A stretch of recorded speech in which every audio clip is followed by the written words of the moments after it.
Hello, welcome back to a Raptors podcast. I'm your host, as always, Lucky Roberts, as we review another week in the Raptors season. This one, just 3 games for you. I've sort of uh, adjusted my schedule to be uploading on Fridays.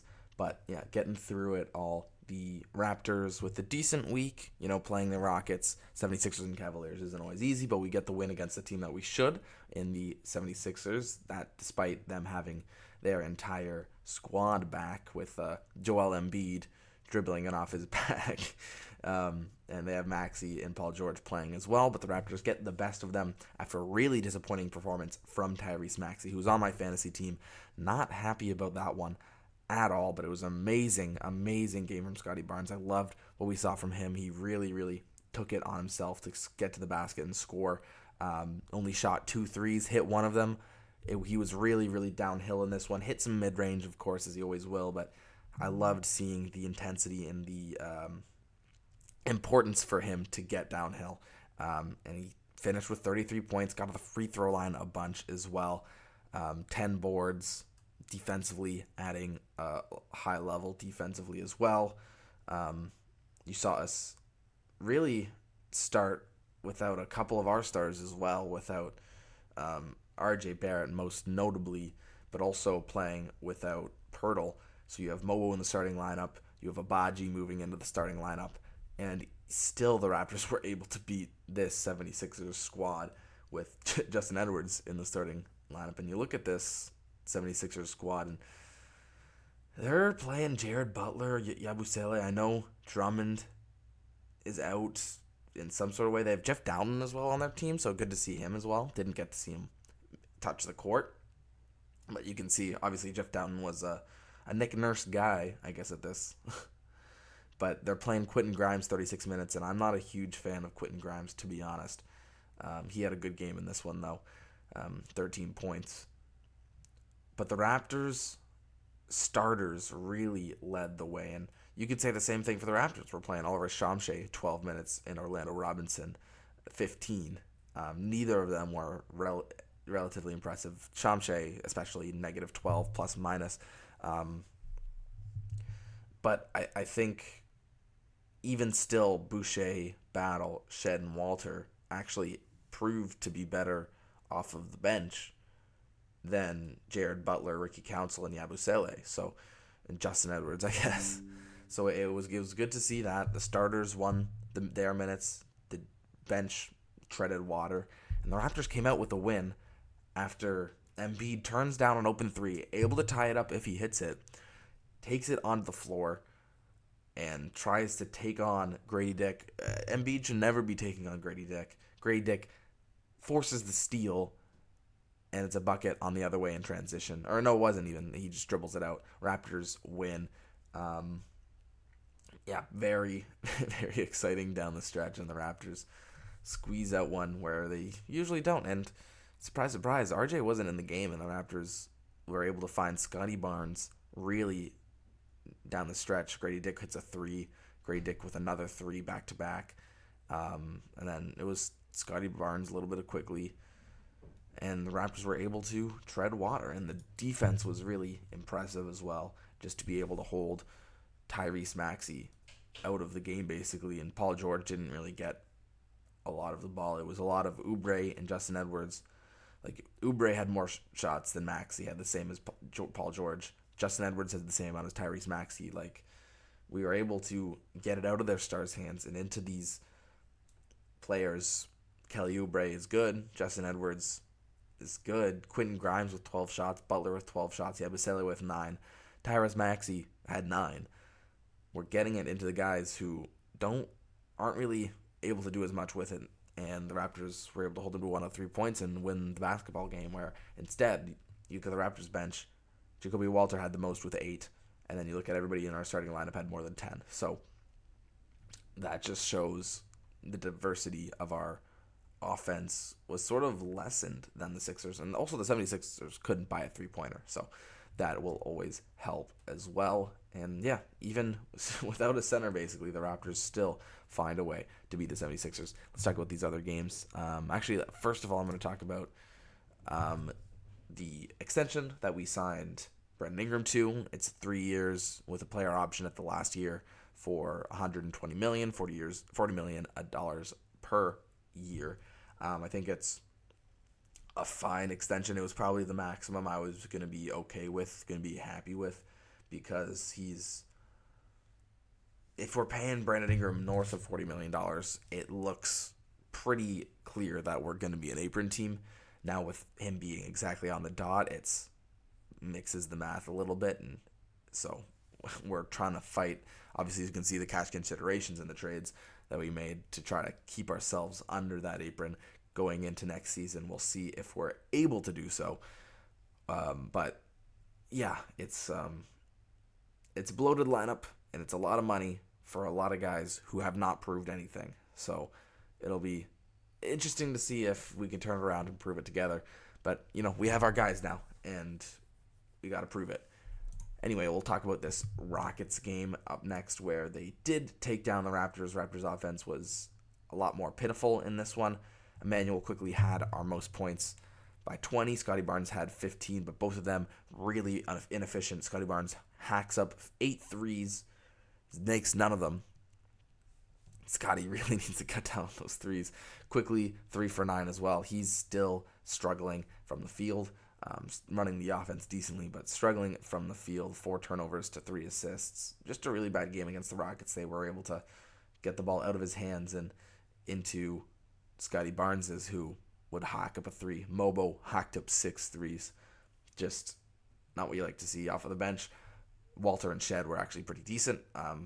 14 and 10 for them respectively. And good defense from Jamal Shed. Walter hustling in transition and stuff like that, hitting 2 threes, both of them. So a good performance off of the bench for them, but Boucher struggles, battles, just out there. 0-0-0-0-0, 2 personal fouls for 14 minutes. Orlando Robinson getting 9 boards. But it's hard when you have Mobo as your starting big. And I think that's sort of the consensus from these games is Jonathan Mobo cannot be your starting big if you're playing Alperen Şengün, who does go out in this game, but then you look at their bench and they're bringing in guys to, like Jock Landale is going to be their backup center. He comes in and just dominates. He has 11 and 10, which is a great game for Jock Landale in only 24 minutes. And when he comes in for Alperen Şengün, who had 3 boards in 3 minutes, it's rough. The Houston Rockets shoot 36 from the field, 26 from 3, and still win the basketball game. They have 58 boards, 10 more than the Raptors, and that was probably the difference in this one. Obviously, you can look towards, turnovers, where the Raptors try to get back into the game with 5 less turnovers, but it's not enough. And the Rockets also struggling to have a good game. Jalen Green sort of leads them to this win. And this is even without Fred VanVleet, as he's out with a right ankle injury. Steven Adams with a left ankle, left leg for Tyrese, and Jabari Smith with the left hand. The Rockets still win because Jalen Green had a good game, and nobody in the Raptors starting lineup, except for maybe Abaji, but Abaji's he's going to have the same game every game, had a bad game. 19% from the field, from 3-point were Raptors, also 36 from the field. Just a really rough game, shooting-wise for both teams. But it's good to see the Raptors figure some stuff out defensively as we move towards the final game of this week with the Cleveland Cavaliers, where the Raptors probably aren't going to stop them defensively. So I don't give them any problem with that. Look, the Cavaliers are ready to win now, ready to win this season, and bringing in DeAndre Hunter that puts them on a level that I don't think any other team in the East really is right now. I think the Celtics can be that. I think the Cavaliers are something special this season, and I think they're going to the finals. Donovan Mitchell has a struggle of a game, but Darius Garland picks up the slack with 8 assists and 15 points. Evan Mobley and Jared Allen pick up the slack. 15 boards for Mobley, 5 assists, 12 points, 2 blocks. Jared Allen also 2 blocks, 13 points, 10 boards. And then you have Strus. And then also, look, you don't have Donovan Mitchell scoring well? Okay. DeAndre Hunter off the bench, 18 points. Easy like that. So easy for DeAndre Hunter. He plays good defense as well. Sam Merrill had a good game. They have a lot of guys who could just come off the bench and produce, and it's great for them to get DeAndre Hunter because it fills a role in their closing lineups. They can close with DeAndre Hunter, and they can start with him on the bench, which is where if Garris Garland, Donovan Mitchell go out, you still have some offense there that can be created by DeAndre Hunter, and you have the offense and defense for the starting lineup. In the closing minutes, didn't need it against the Raptors here because the Raptors equally had a struggle fest. Minus 32 was Scotty Barnes in this one. Grady Dick minus 31. 1 for 7 was Grady Dick. A lot of mid-range shots that just weren't falling for him. Missed all his threes. Raptors once again struggle from three, but struggle equally as much as the Cavs do. The real difference in this one was obviously the Raptors not having a big man. And, I'm going to say it over and over again, but if Jared Allen and Evan Mobley are in the game, they're both going to get 10 boards, and they're going to make Mobo look like a scrub because he's not as tall as them. Maybe he's equally as strong as them, but he's also young, and there's two of them. Scotty Barnes had to help out way too much down the low block and, sending doubles basically every single time Allen touches the ball. It's not what a team that's looking to compete would have. And I think that's sort of like, okay, we're going to have all these guys, and then we're going to start Mobo so we lose these games. I think is sort of how it goes. Even Mobo off the bench as your backup big is sort of stretching it. Him as your starter, that cannot happen. Baji, great off the bench, 15 points. I've loved what I've seen from Ochai Agbaji. I think he's going to be a guy to stay in Toronto for quite a while, just as a bench scorer. Obviously, now that we have Brandon Ingram, we don't really need him in the starting lineup, but he probably should be a bench guy no matter what. Quickly still struggles a little bit, and I think it's good because with Brandon Ingram coming in the lineup, he's probably going to have to take a step back from a 20-point per game guy to a 15-point per game guy and dish the ball out a bit more. So seeing him already take a step back with his scoring, actually not too worrying because he's going to have to do that anyway. You still like to see these fall, though. RJ Barrett, amazing, 27 points. He's not going to take a step back because that's all his game is good for is scoring. So not going to take a step back as him.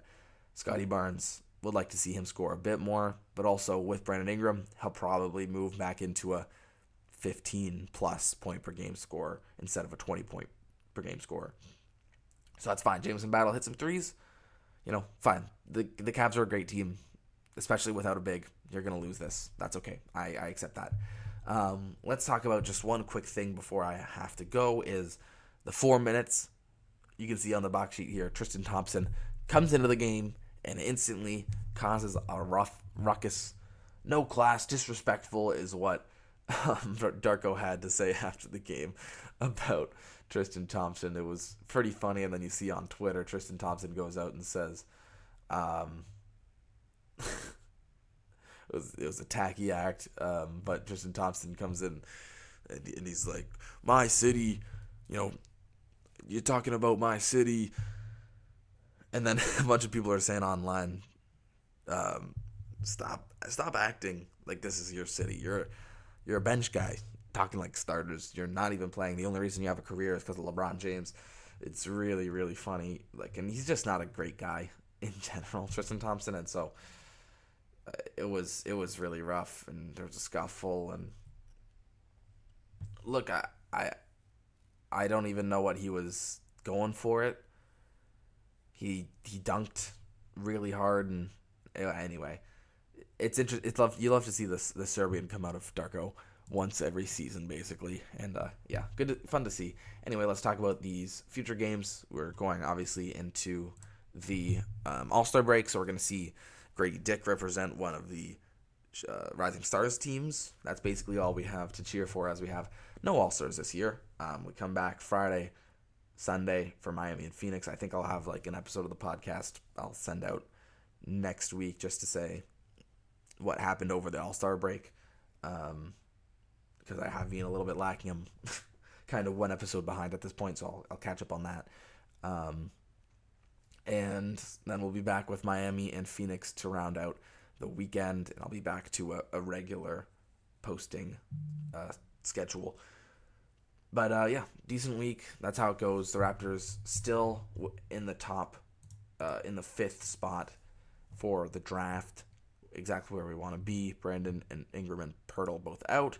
And with the Brooklyn Nets winning 3 straight games, the Raptors are sort of solidifying themselves into that fifth worst team in the NBA, which is where we want to be exactly. The 76ers, I thought were going to be trying to contend, and I think they'll hopefully squeeze in over the Bulls just to be an actual NBA team in the play-in, but to relieve the Bulls of their misery, I guess.